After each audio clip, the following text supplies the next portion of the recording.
big problem that plagues communities and transcends race and social class. Tonight in a Channel 3 News special report, Cavante Smalls looks for answers on how some of these teenagers are getting these guns and why they pull the trigger. Join me for a little experiment. So what's a child likely to do when a toy gun is placed in front of them? Now imagine those kids becoming teenagers and these toy guns becoming real ones.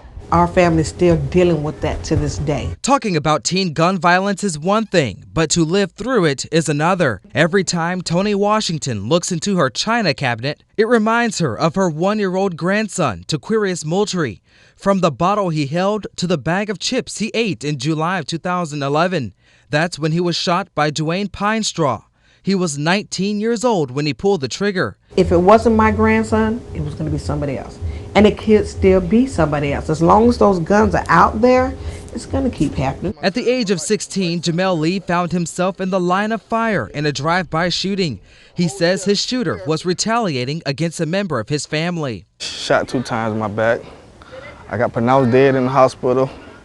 When the doctor did bring me back, they said I was paralyzed, I would never walk again. Pastor Lonnie Wesley says there's no clear answer to stopping teen gun violence.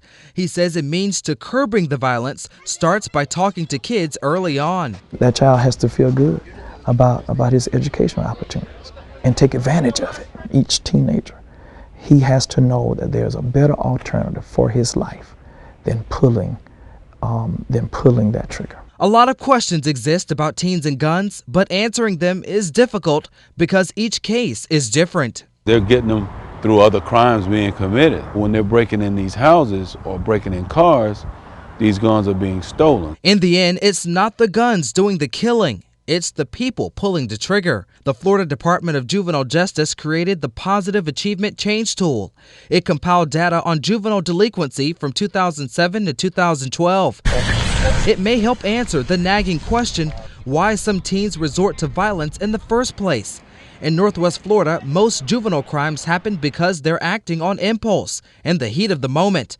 Anger and motivation by peers are other top reasons. You're going to bring them to justice. Pastor Wesley says prayers, marches, and anti-violence rallies alone won't stop the violence. Instead, the entire community must stand up to the culture of violence. This includes sharing what they know with law enforcement. And as long as stuff like this is going on and people are keeping their mouths shut, they're going to feel like they can get away with it and they're going to keep doing it. Reporting in Escambia County, Cavante Smalls, Channel 3 News.